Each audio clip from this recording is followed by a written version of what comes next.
Hello everyone, today I'm making a different style of video that I think might be useful to any people out there that are playing the forest but having some trouble getting a good start. So here's my day one setup for the forest. Also stick around to the end of the video for a semi-important announcement I'd like to make in regards to my content and my channel, since there's a good chance I'll be putting these changes into action and it'd be good to at least know what will be happening in the near future. Quick note before the video starts, all of what's happening in this video is a personal preference that I follow since it works best considering my play style. While I recommend many of the things I do in this video, it isn't mandatory to do so in your save.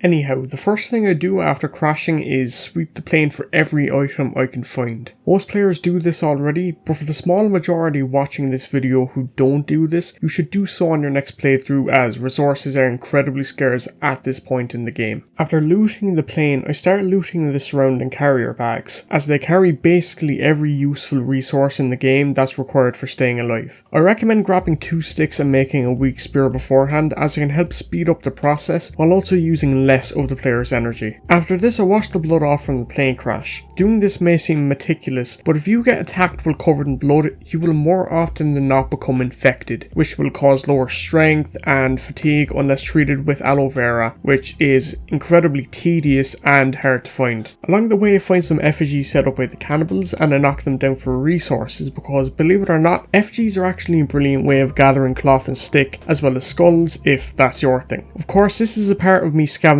for items, since I'd prefer to overfill on items than be understocked on things, like in previous game saves. As a part of this, I make sure to kill birds and other animals, as they not only are a good source of food, but they also have skin that I can use for crafting items that will be needed later on in my playthrough. After this, I make it my mission to find the cave with the katana. I do this because the katana is a brilliant versatile weapon that's capable of dealing reasonable amounts of damage in a short time, since it has a really swift attack. Not to mention it takes less energy from the player in comparison to other weapons in the game. I can find this cave by following the sun, which is always leading me to the west side of the map, aka the wetlands. It should be noted that before I head into the katana cave, I craft 4 things using items I got from scavenging and hunting across the map. I normally craft a bow, a handcrafted club, using a skull and a stick, a stone axe, as well as Molotovs using booze I got during the plane crash. Along the way, I take note of 2 important landmarks that are part of the game's progression, the sinkhole and of course the katana cave. Now, since this section of the video will be considerably longer than other parts, I will give it its own timestamp and chapter. After finding this cave, which is on this part of the map, I usually make a beeline for the katana immediately, by just zooming straight forward while in the main section of the cave. I do this because I want the katana faster, but also because the area surrounding the katana is abundant with resources that I'll need, such as meds, money for fire, as well as watches and food. Once I have the katana, I make sure to go through the other side of the cave, since it has a fair share of enemies and all of them are an opportunity to get bone armor early on in the game. In my gameplay, there is usually an armsy mutant as well as 3 cannibals,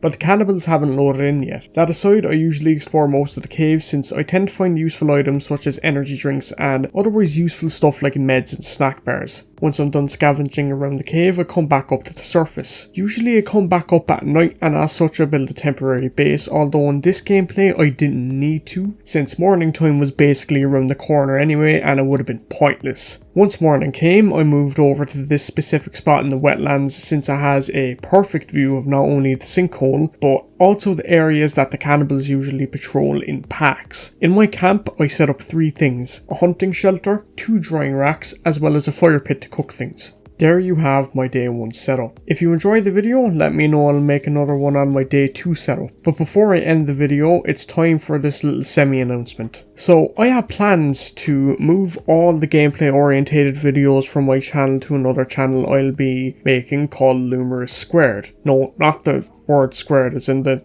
you know, the little 2. Just putting this announcement out, since a bunch of people might be wondering what happened to the content on this channel, and to be honest, my reasoning behind this move is that my channel is so out of forms at the moment, as it bounces between gameplay and informational and then rant videos, which is gross and an unorganized mix in my opinion. But anyways, thanks for watching the video and I'll see you next time.